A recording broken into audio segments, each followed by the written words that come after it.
पिछले 3 दिनों से अजमेर शहर की सौंदर्यीकरण बढ़ा रहे अजमेर स्मार्ट सिटी के तहत बनाए गए अजमेर प्रशासन के द्वारा लगभग 81 करोड़ रुपए की लागत से बने 7 wonder food court, Patel stadium में बने कॉम्प्लेक्स, गांधी स्मारक उद्यान, पाथवे चौपाटी में डीपीआर रिपोर्ट पर कंसल्टेंसी पर खर्च किए गए 20 करोड़ रुपए को आनन फानन में प्रशासन पर ऐसी कौन सी आफत आई कि रात के अंधेरे में चोरी छपे इन कार्रवाई की गई और अजमेर की जनता से समझ से परे है। अजमेर युवा कांग्रेस के वर्तमान एवं पूर्व पदाधिकारियों द्वारा आज मीडिया के साथ इस बात को साझा करते हुए राजस्थान के मुख्यमंत्री से मांग की गई है कि अजमेर के इन विभाग, जिला प्रशासन, अजमेर विकास प्राधिकरण, नगर निगम, अजमेर स्मार्ट सिटी सहित सभी विभागों के अधिकारियों के द्वारा अजमेर की जनता की गाढ़ी कमाई का पैसा कैसे रातों रात बर्बाद कर दिया गया, इसका जिम्मेदार कौन है। युवा कांग्रेस द्वारा राजस्थान सरकार से निम्न मांगे की गई हैं। पूर्व में आनासागर वेटलैंड जोन में हाईकोर्ट द्वारा 250 मीटर परिधि में किसी भी तरह का निर्माण पर रोक लगी हुई थी। उसके बावजूद भी अजमेर के किन अधिकारियों द्वारा निर्माण करवाया गया और किन किन अधिकारियों की स्वीकृति से यह निर्माण किया गया। इस दौरान अजमेर स्मार्ट सिटी के तहत इन सभी निर्माण को बनाते समय जो अधिकारी द्वारा निर्माण की स्वीकृति दी गई, उन अधिकारियों के नाम उजागर हो, दोषी अधिकारियों व उनके सहयोगी के खिलाफ जांच की जाए, जिस हेतु उच्च स्तरीय जांच कमेटी का गठन किया जाए। अजमेर में और भी कई ऐसे स्थान हैं जिन पर सुप्रीम कोर्ट के आदेश है, उन पर कार्रवाई आज दिवस तक क्यों नहीं की गई। जो भी अधिकारी इस कृत्य में शामिल हैं, उन सभी अधिकारियों को तुरंत प्रभाव से निलंबित कर उक्त निर्माण की राशि उनके वेतन से वसूली जाए। सुप्रीम कोर्ट द्वारा जो आदेश पारित किया गया है, उस आदेश को सार्वजनिक किया जाए ताकि जनता को पता लगे कि आदेश किस आधार पर प्रसारित किया गया है, जिस पर आनन फानन में करोड़ों की लागत से बने निर्माण को आधा अधूरा तोड़कर क्या संदेश दिया जा रहा है। क्या सुप्रीम कोर्ट के आदेश में ये उल्लेखित है कि आदेश की पालना कब तक करनी है। अगर निर्धारित अवधि निश्चित है तो संपूर्ण आदेश की पालना आज दिन तक क्यों नहीं की गई। इसलिए अजमेर युवा कांग्रेस व उपस्थित पदाधिकारी मुख्यमंत्री राजस्थान सरकार से मांग करते हैं कि निम्न बिंदुओं पर तुरंत प्रसंज्ञान लेकर अतिशीघ्र कार्रवाई कर अवगत करवाया जाए, अन्यथा युवा कांग्रेस अजमेर शहर के नागरिक व विभिन्न सामाजिक व व्यापारिक संगठनों के साथ मिलकर अजमेर की जनता की मेहनत की कमाई को बर्बाद करने वाले भ्रष्टाचार अधिकारियों के खिलाफ एक विशाल आंदोलन की रूपरेखा तैयार कर व्यापारियों को अपने साथ लेकर एक जन आंदोलन करेगी। प्रेस वार्ता को कांग्रेस और युवा कांग्रेस के पदाधिकारियों ने संबोधित किया, जिनमें युवा कांग्रेस जिला अध्यक्ष मोहित मल्होत्रा, सुनील लारा प्रदेश कांग्रेस सचिव, नौरत गुर्जर पार्षद, लोकेश शर्मा व पूर्व युवा कांग्रेस अध्यक्ष सागर मीणा, शहर कांग्रेस सचिव अकबर हुसैन, वरिष्ठ सचिव प्रदेश युवा कांग्रेस शोएब अख्तर, उत्तर विधानसभा अध्यक्ष पवन ओड़, दक्षिण विधानसभा अध्यक्ष फारूक खान सहित युवा कांग्रेस के कई पदाधिकारी और कार्यकर्ता मौजूद रहे। अजमेर के अंदर 10 तारीख को परसों जिस तरीके की कृत्य आप सब लोगों के सामने आया, मीडिया के माध्यम से अजमेर की जनता ने भी देखा कि रातों रात सडनली शाम को 5 बजे के आसपास प्रशासन, अजमेर का प्रशासन आता है और 7 वंडर्स के ऊपर, फूड कोर्ट के ऊपर ताला लगा के जनता को बाहर निकाल के और तोड़ने की जो प्रक्रिया उसको प्रारंभ करता है। जैसे यूथ कांग्रेस को पता चलता है कि इस तरीके के अजमेर के अंदर करोड़ों रुपए की लागत से जो सौंदर्यीकरण के लिए जो भी यहाँ पे भवन निर्माण हुए थे, जो भी यहाँ पे चीज़ें बनी थी, जब यूथ कांग्रेस को पता चलता है, हम यूथ कांग्रेस वहाँ पे गए, यूथ कांग्रेस के पूरे साथी वहाँ पर गए, पदाधिकारी गए। हमको अंदर गजेंद्र सिंह जी वहाँ पर थे, एटीएम सिटी वहाँ पर पहुँचे हुए थे। हम उनसे मुलाकात करना चाह रहे थे पर हमको मिलने नहीं दिया गया। यूथ कांग्रेस ने वहाँ पर पुरजोर विरोध करा, प्रदर्शन करा। प्रदर्शन के बाद में जब हमने देखा तो वहाँ पे स्टैचू ऑफ लिबर्टी की मूर्ति जो है वो क्रेनों से उतार दी गई थी। तो यूथ कांग्रेस की मांग है, आज तीसरा दिन है, यूथ कांग्रेस पिछले 3 दिन से लगातार इस मांग है हमारी और इस मुद्दे पे लगातार यूथ कांग्रेस अड़ंग होकर अड़ी हुई है कि अजमेर शहर के अंदर 2015-16 के आसपास पहले अजमेर के अंदर आना सागर के लिए लगभग 20 से 25 करोड़ रुपए का फंड पारित होता है, जिसके अंदर आना सागर के आसपास के सभी एरियो के अंदर जेसीबीओं से, क्रेनों से मिट्टी निकाली जाती है, जिससे कि आना सागर की जो भराव क्षमता है उसको बरकरार रखी जाए। और अजमेर के अंदर जो भी पिछले साल या अभी बाढ़ की जो हालात आई, वो बाढ़ की हालात जो है दोबारा नहीं आ पाए, उसको देखते हुए अजमेर के अंदर 20 से 25 करोड़ रुपए खर्च करे गए अजमेर के अंदर 2015 से 2016 के बीच में। और उस खर्चे के अंदर जेसीबीओं से आना सागर की मिट्टी को निकाली, परंतु 2020-2021 पिछले 4-5 साल पहले वापस उसी जगह पे जो वेटलैंड हाई कोर्ट का जो आदेश आया हुआ था कि 250 मीटर परिसर के दूर, आना सागर के 250 मीटर की दूरी के अंदर कोई भी जो construction zone, no construction zone दिया गया था, वेटलैंड की वहाँ पे एरिया दे चुका था, ये वेटलैंड है, यहाँ पर किसी भी तरीके का कोई निर्माण नहीं होगा। उसके बावजूद भी 2004-5 साल में यहाँ पर अधिकारियों ने उस एरियो के अंदर फूड कोर्ट जैसे निर्माण किए गए, 7 वंडर्स जैसे निर्माण किए गए। उस दौरान यहाँ पर अजमेर के अंदर जो भी अधिकारी थे, जो यहाँ के विधायक थे, जो पार्षद थे, जो एडीए के अंदर कमिश्नर थे, कलेक्टर साहब जो लगे हुए थे, स्मार्ट सिटी के अंदर जो अधिकारी लगे हुए थे, उन सब लोगों ने उस वक्त ये काम क्यों नहीं रोका गया? और उस वक्त जब ये जो अजमेर के अंदर 80 करोड़ रुपए की लागत से तो ये 5 निर्माण किए गए अजमेर के अंदर, पटेल मैदान स्टेडियम के अंदर जो कॉम्प्लेक्स बना है वो, फूड कोर्ट लव कुश गार्डन के अंदर फूड कोर्ट बनाया गया है वो, 7 वंडर्स, एक कोटड़ा के अंदर महात्मा गांधी का जो उद्यान बनाया है वो, और पाथवे पूरा आना सागर के चारों तरफ जो पाथवे 81 करोड़ रुपए का फंड पारित करके ये निर्माण किए गए। उसके साथ ही इस सारे 5 निर्माण को बनाने के लिए जो पहले डीपीआर रिपोर्ट बनाई गई, उसकी कंसल्टेंसी जो फर्म थी, उस फर्म को भी 20 करोड़ रुपए का ठेका दिया गया। 20 करोड़ रुपए की लागत से उसने सारे प्रोजेक्ट बनाए गए। कम से कम 101 करोड़ रुपए की लागत से अजमेर की जनता का जो टैक्स की कमाई थी, जो गाड़ी कमाई थी, उस जनता के पैसा को यहीं भी नो कंस्ट्रक्शन जोन के अंदर लगाया गया। तो युवा कांग्रेस ये मांग करती है, जिस दौरान ये सब कंस्ट्रक्शन हो रहा था, ये एक दिन के अंदर तो बन के आया नहीं, जब इसको बनने के अंदर कम से कम 3, 4, 5 साल लगे, तब उस टाइम पे किसी भी अधिकारी ने उस वक्त इसको काम को रुकवाया क्यों नहीं? उस टाइम पे एनजीटी को किसी ने क्यों नहीं पूछा गया? उस वक्त एनजीटी के जो आदेश थे उसकी पालना क्यों नहीं की गई?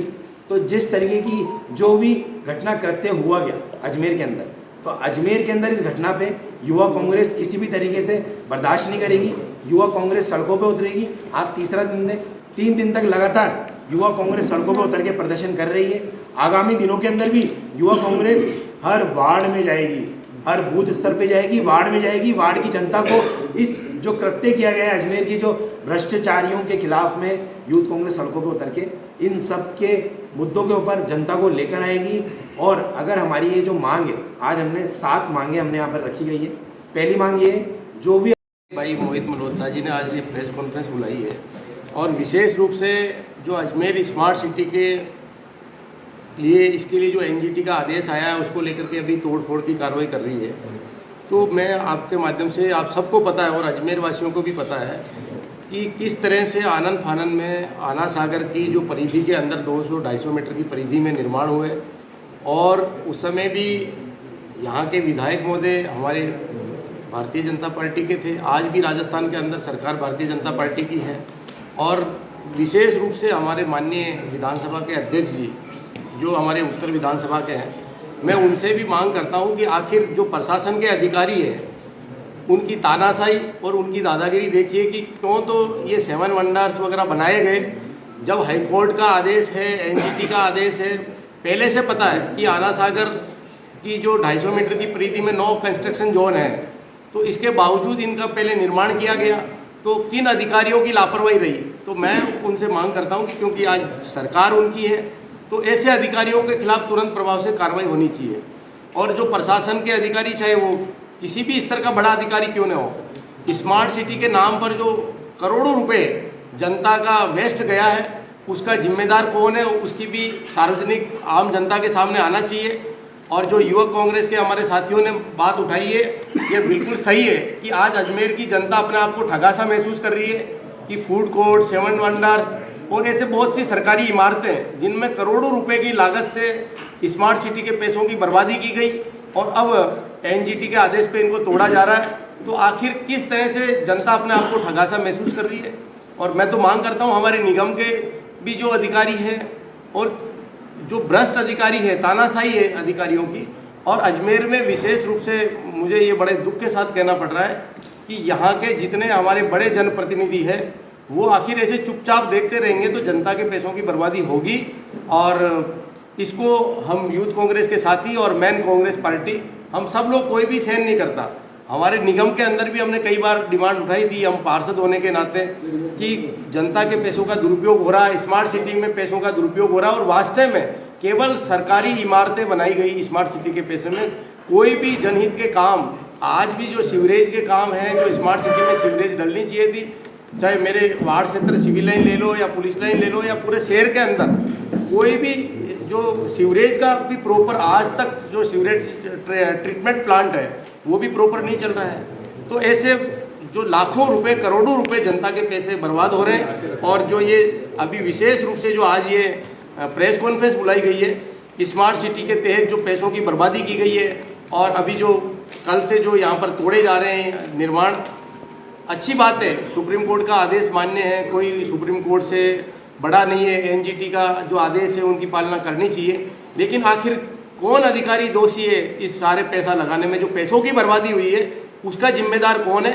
उन अधिकारियों के खिलाफ सख्त से सख्त कार्रवाई होनी चाहिए। और अन्यथा जो यूथ कांग्रेस जो प्रदर्शन कर रही है, हम सब लोग मिलकर इनके साथ हैं। भाई मोहित मल्होत्रा जी ने वास्तव में ये जनता से जुड़ा हुआ मुद्दा उठाया है और आप सब लोग जो हमारे मीडिया के बंधु भी हैं, आप भी जागरूक लोग हैं। वास्तव में जनता, अजमेर की जनता अपने आप को बहुत ठगा सा महसूस कर रही है कि किस तरह से तमाशा यहाँ के प्रशासनिक अधिकारी कर रहे हैं, चाहे वो इसमें निगम के अधिकारी हो, चाहे एडीए के अधिकारी हो या स्मार्ट सिटी के अधिकारी हो। किसी भी सूरत में अधिकारियों की तानाशाही नहीं चलने देंगे। हम सब लोग मिलके, जो हमारे युवा है, हम मिलके जो इनकी बेईमानी है उनको उजागर करेंगे। कि जो सुप्रीम कोर्ट का आदेश आया वो आज तक सार्वजनिक क्यों नहीं हुआ?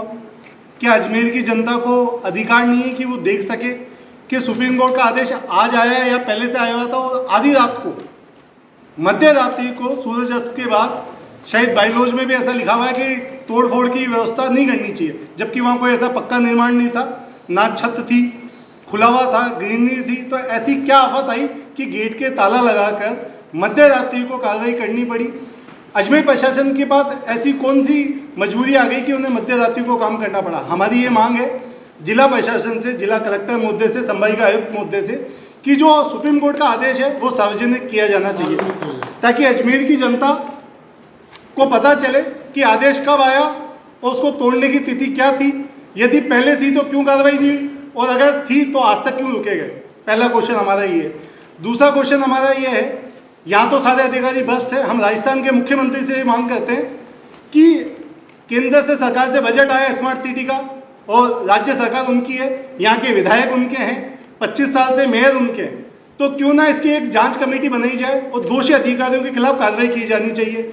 और जो रिकवरी, जो जनता का पैसा है 11 करोड़ रुपए की लागत से लगा, उसको आपने एक रात में तोड़ दिया। आपने कोई ऐसा निर्माण तो नहीं करा जिसको सुबह निर्माण हुआ और शाम तक निर्माण हो गया।